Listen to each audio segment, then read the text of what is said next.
제 친구는 2020년 12월 어느 날 리플에 투자한 돈 2억 7천만 원을 하루 만에 날렸습니다. 그날 밤 친구한테 전화가 왔습니다. 목소리가 무척이나 떨리는 목소리로 "이게 말이 돼? 하루 만에 63%가 날아갔어." 저도 멍했습니다. 리플이 뭘 잘못했길래 하루 만에 이렇게 폭락할 수 있는 건지.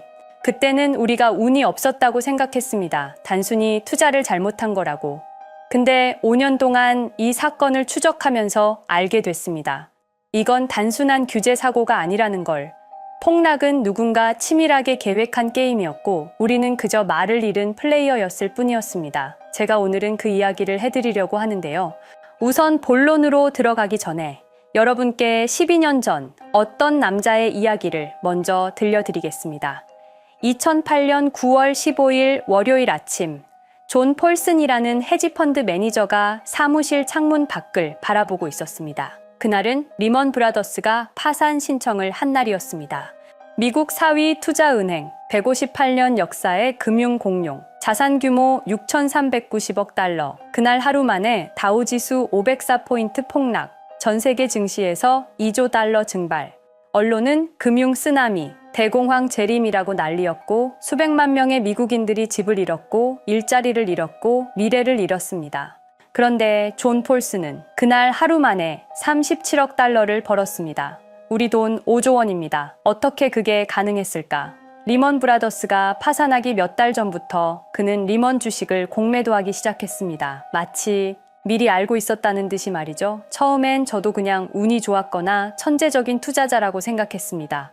그런데 2010년 금융위기 조사위원회 보고서가 공개됐습니다. 거기서 이상한 패턴들이 발견되기 시작했는데요. 첫 번째, 리먼 브라더스 파산 3개월 전부터 특정 헤지펀드들의 공매도가 급증했다는 겁니다. 존 폴슨만이 아니었습니다. 몇몇 헤지펀드들이 마치 약속이라도 한 듯 동시에 움직였습니다. 두 번째, 당시 재무장관 헨리 폴슨. 이 사람 전직이 뭐였는지 아십니까? 골드만삭스 CEO였습니다.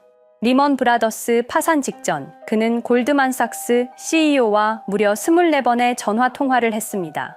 공식 기록에 남아있는 내용입니다. 세 번째, 구제금융명단. 리먼 브라더스는 왜 구제금융을 못 받았을까? 같은 시기에 위기에 빠진 골드만삭스는 정부로부터 구제금융을 받았습니다. 모건 스탠리도 마찬가지입니다. AIG는 무려 1,820억 달러 구제금융을 받았죠. 그런데 하필 리먼 브라더스만 파산했습니다. 그 이유가 무엇일까요? 네 번째, 가장 소름 끼치는 발견. 리먼 브라더스 파산 발표 48시간 전, 누군가 리먼 브라더스 주식에 엄청난 규모의 풋 옵션을 매수했다는 거래 기록이 포착됐습니다.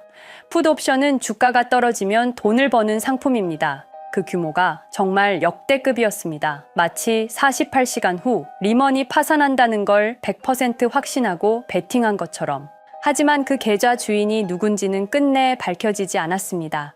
조사위원회도 FBI도 아무도 찾지 못했습니다. 그때 깨달았습니다.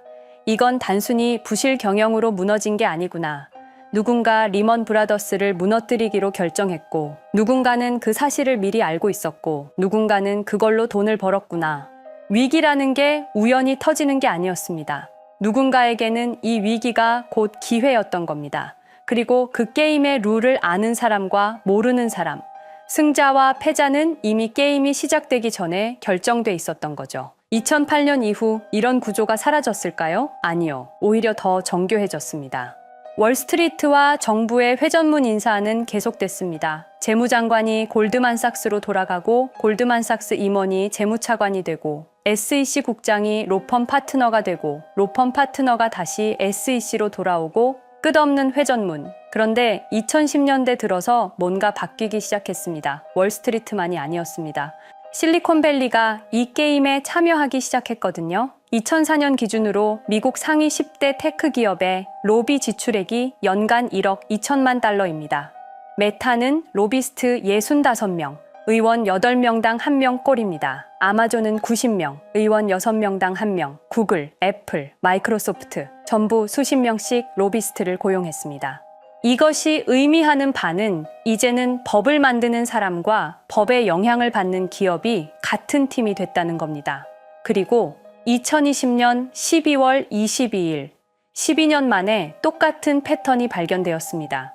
이번엔 뉴욕 금융가가 아니라 워싱턴 DC에서 은행 대신 암호화폐 기업에서 리먼 브라더스가 아니라 바로 리플이 그날 오후 9시 30분 SEC 의장 제이 클레이튼이 리플을 기소합니다. 임기 마지막 12시간을 남겨두고 말이죠. 다음 날 그는 사임했습니다. 그리고 하루가 지나서 그가 이직한 회사는 충격적이었습니다. 월리버 에셋 매니지먼트, 리플의 경쟁사들에 투자하는 헤지펀드였습니다. 그 순간 소름이 돋았습니다. 2008년 9월 15일에 존 폴슨, 2020년 12월 22일에 제이 클레이튼, 12년의 시간 차이. 하지만 똑같은 게임, 똑같은 패턴.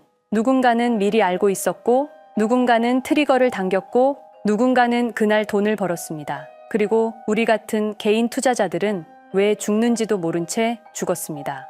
지금부터 여러분께 들려드릴 이야기는 바로 그 게임의 전모입니다. 리플이 왜 타겟이 됐는지, 누가 트리거를 당겼는지, 그리고 그들의 다음 타겟은 누구인지. 여러분, 리플이 과연 어디까지 오를 수 있을지 궁금하시죠? 오늘 제가 정말 충격적인 이야기를 해보겠습니다. 2020년 12월 22일 밤, 그날을 기억하십니까? XRP가 단 하루 만에 63% 폭락했습니다.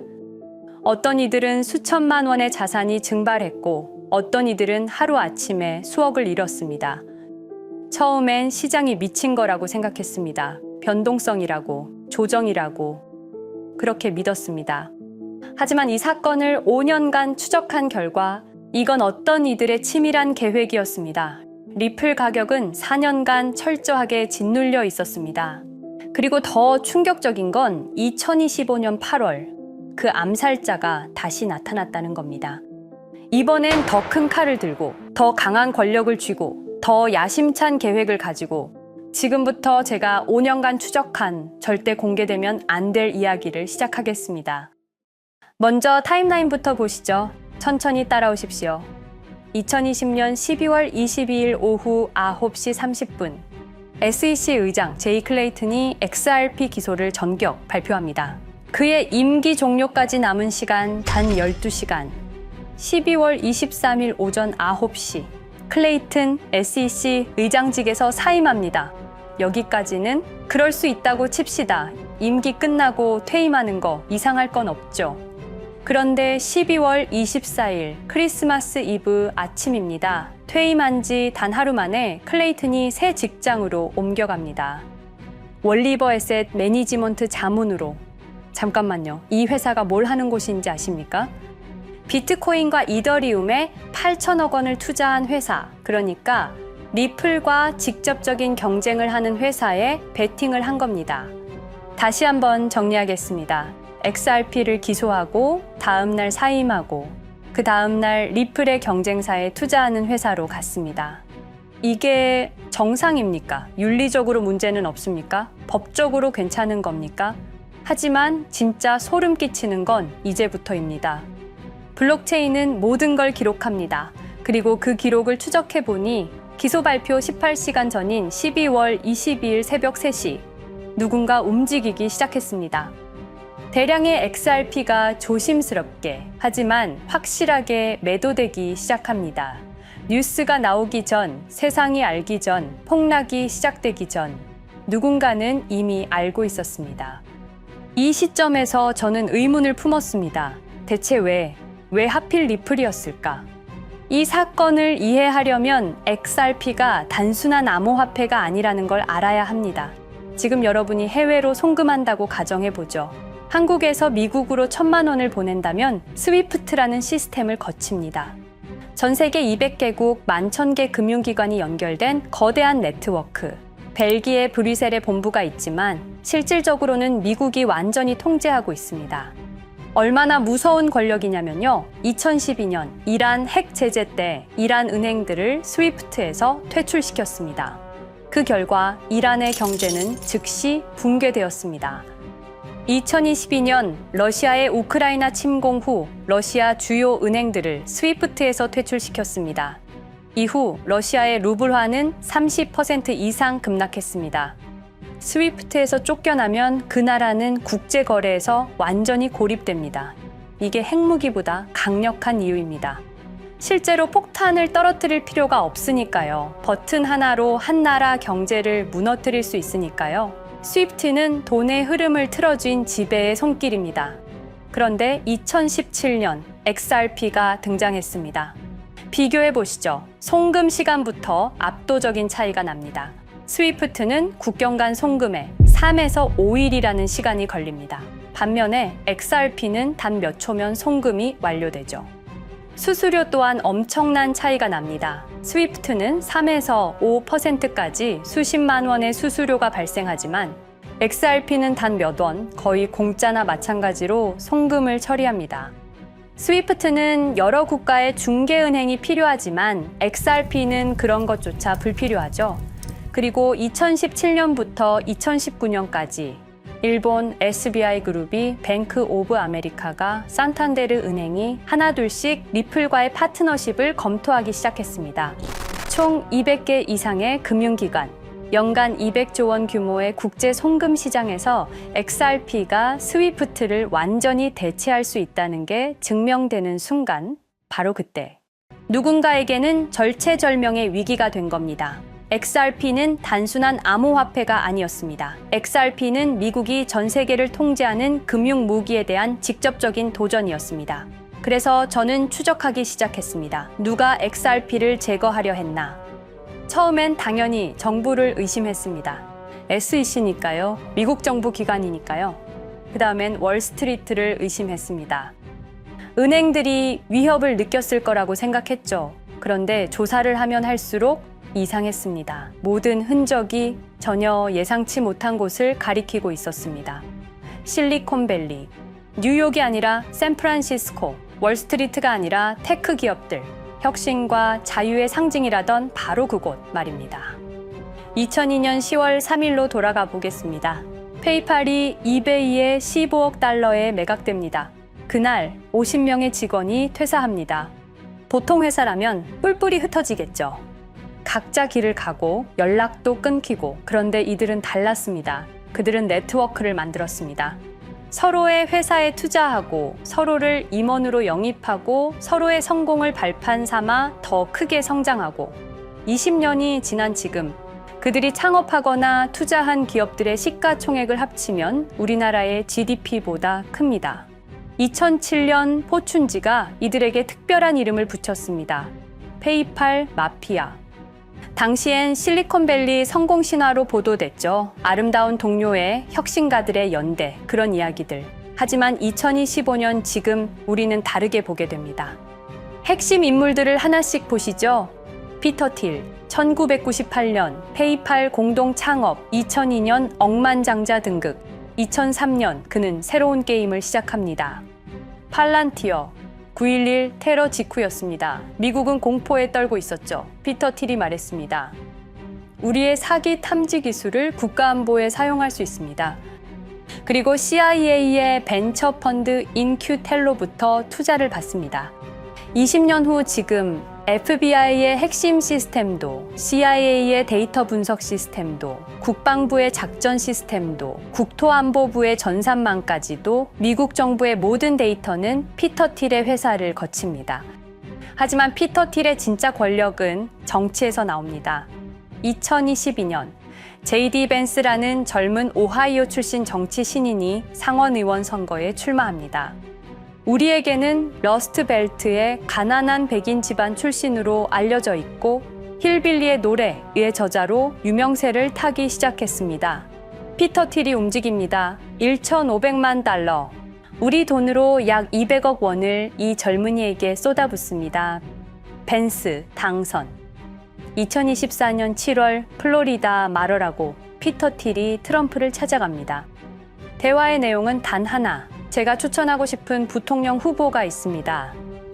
2025년 1월 20일 JD 벤스 미국 48대 부통령 취임. 페이팔 마피아가 백악관에 발을 들여놓은 역사적 순간입니다. 그리고 벤스뿐만이 아니었습니다. 일론 머스크, 여러분이 잘 아시는 그 일론 머스크 말입니다.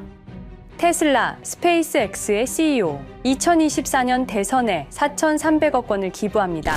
트럼프 최대 후원자, 그리고 트럼프 2기 행정부에서 정부 효율부 DOJ 수장으로 임명됩니다. 연방정부 전체 예산을 삭감할 권한, 그의 시장 조작 능력은 이미 증명됐죠. 2021년 5월 트윗 한 줄로 비트코인을 폭락시킨 후 뒤로는 더 싸게 매집했습니다. 데이비드 sak스, 백악관 AI 암호화폐 차르, 모든 AI 정책과 암호화폐 정책의 최종 결정권자, 페이팔의 전 COO, 미국의 암호화폐 정책 최종 결정권을 페이팔 마피아가 쥔 겁니다. 그리고 한 명 더, 여러분이 잘 모르는 이름이지만 아주 중요한 인물입니다. 제드 맥켈럽, XRP 공동 창업자, 2013년 리플을 나옵니다. 그리고 스텔라루멘이라는 경쟁 코인을 출시합니다. 그가 가진 XRP는 90억 개, 2022년까지 전부 매도합니다. 무려 4조 2천억 원이라는 천문학적인 수익을 기록했습니다. 그런데 기묘한 일이 벌어집니다. 2025년 6월 페이팔의 스테이블 코인 페이팔 USD가 스텔라루멘 체인으로 확장을 발표합니다. 리플의 배신자가 만든 플랫폼으로. 우연일까요? 그리고 저는 결정적 증거를 찾았습니다. 2025년 초 내부 고발자가 나타납니다. 월리버 에셋 매니지먼트. 기억하시죠? 제이 클레이튼이 XRP 기소 다음 날 합류한 바로 그 회사. 그 회사의 내부 문서가 유출됩니다. 공개된 투자 내역은 이랬습니다. 비트코인에 우리 돈 5천억 원, 이더리움에는 3천억 원이 투자금 명목으로 지출되었습니다.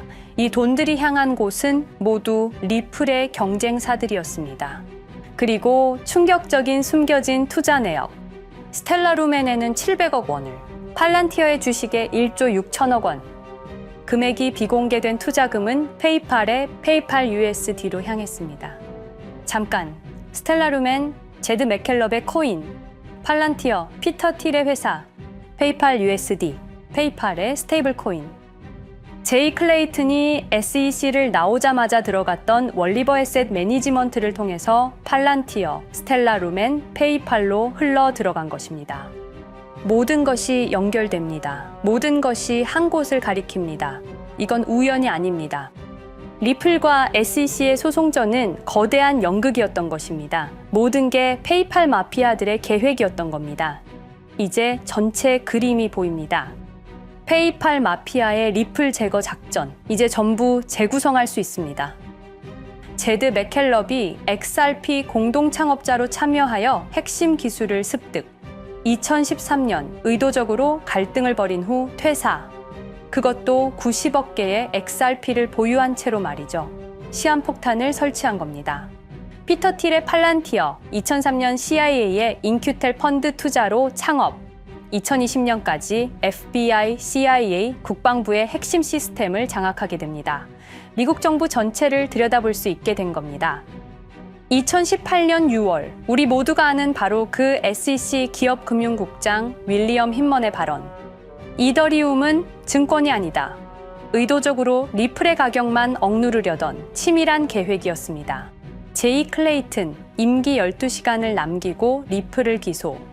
사임 이후에는 곧바로 리플의 경쟁사에 투자를 하는 회사의 자문으로 합류. 그야말로 치명타를 먹인 셈이죠. 2023년 8월 페이팔은 페이팔 USD라는 스테이블 코인을 출시합니다. 그리고 2025년 6월에는 스텔라루멘 메인넷으로의 확장을 발표했습니다.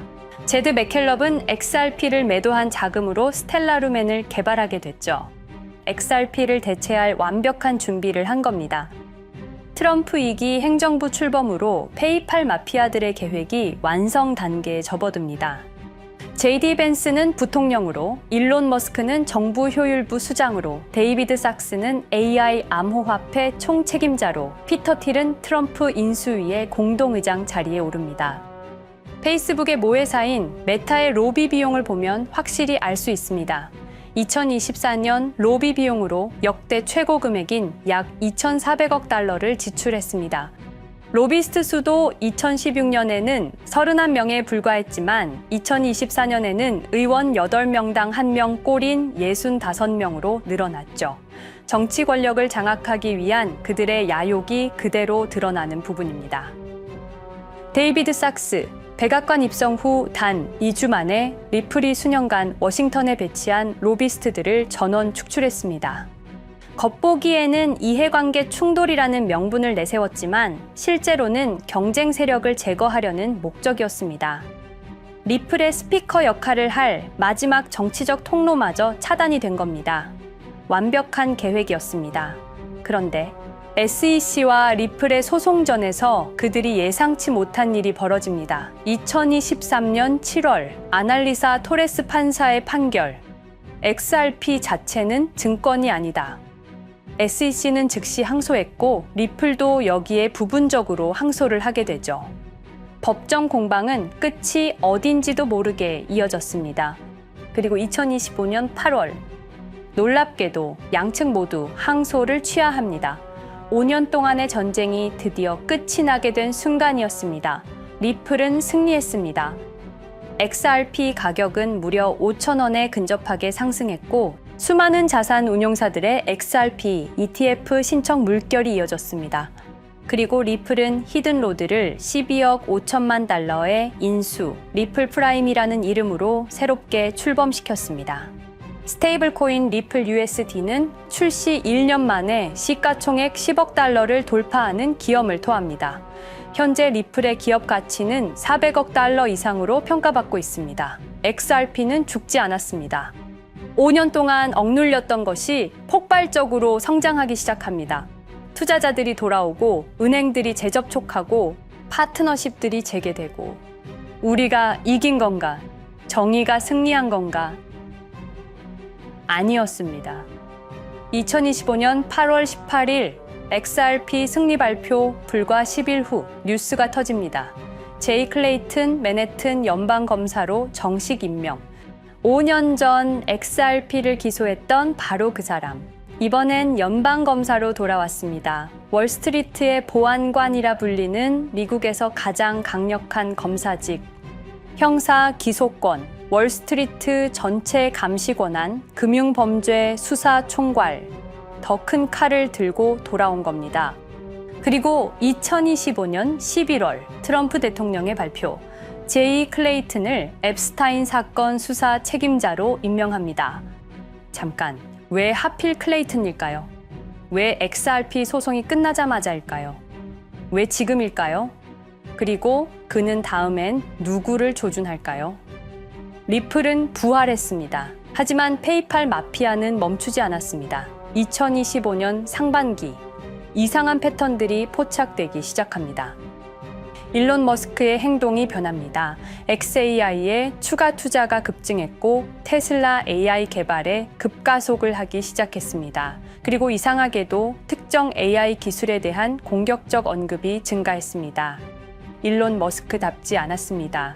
그리고 2025년 3월 한 AI 코인의 공식 계정이 일론 머스크의 X라는 플랫폼에서 갑자기 사라집니다. 노출 제한을 당했고 광고 계정들도 정지가 됐습니다. 특정 코인에 관련한 영상들이 전부 삭제되었습니다. 왜일까요? 이 코인에는 특징이 있습니다. 진짜 AGI 구현 가능한 탈중앙화, AI 네트워크로 평가받고 있는데 초당 수십억 단위의 연산 처리가 가능한 정도입니다. 수백만 개의 노드가 연결된 분산 뉴럴 네트워크, 이건 테슬라도 구현하지 못했습니다. 메타도 구현하지 못했습니다. 중앙화 시스템인 오픈 AI가 꿈도 꿀 수 없는 것입니다. 이 코인만이 유일하게 성공했습니다. 그런데 시가총액은 테슬라의 500분의 1 수준에 머물고 있습니다. 질문 드리겠습니다. 이렇게 혁신적인 기술인데 왜 플랫폼에서 차단을 당하고 검색조차 되지 않으며 알고리즘에서 철저하게 배제당하고 가격은 또 왜 이렇게 낮은 걸까요? 답은 하나입니다.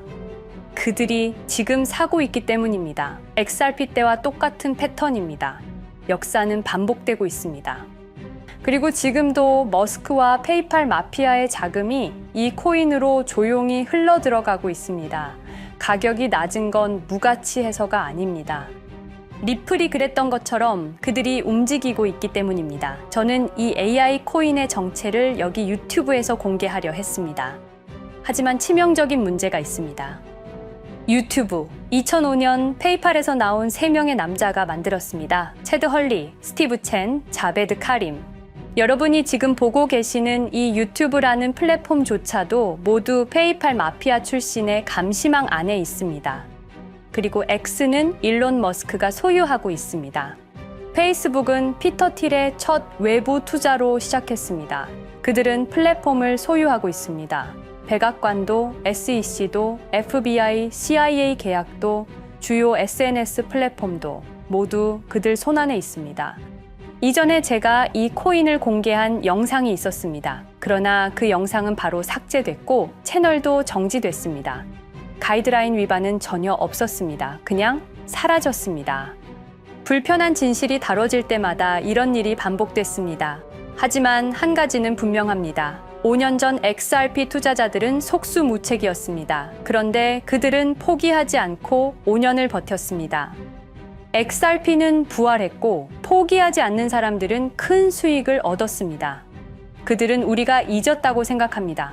그들은 우리가 용서했다고 생각합니다. 그들은 우리가 포기했다고 생각합니다. 역사를 기억하는 자가 역사를 만듭니다. 자, 이제 질문하겠습니다. 역사는 지금 이 순간에도 반복되고 있습니다. 똑같은 패턴으로, 똑같은 방법으로 또다시 당할 수만은 없습니다. 그들에게 리플이 당했던 것과 똑같은 패턴으로 가격이 짓눌리고 있는 이 코인은 리플이 그랬던 것처럼 결국 모든 걸 이겨내고 상승할 수밖에 없을 것입니다. 그들의 계획을 미리 예측해서 우리가 조금이라도 더 빨리 움직인다면 우리는 도지코인, 시바이누를 초기에 매수했던 사람들처럼 상상할 수도 없는 수익을 올릴 수 있을지도 모릅니다. 저는 오늘 이 코인을 여러분께 공개하겠습니다. 단 유튜브의 스크립트, 작성 기능 때문에 직접적으로 언급할 수는 없습니다. 영상 설명란과 고정 댓글에 있는 링크를 통해 간단한 양식을 작성해 주시는 모든 분들께 이 코인을 알려드리도록 하겠습니다. 선택은 여러분의 몫입니다. 아무것도 하지 않으면 아무 일도 일어나지 않습니다. 행동하십시오. 그러면 여러분의 인생은 바뀌게 될 겁니다. 긴 영상 시청해주셔서 감사드리고 궁금하신 점은 댓글을 통해 말씀 주시면 제가 성심성의껏 답변해 드리도록 하겠습니다. 감사합니다.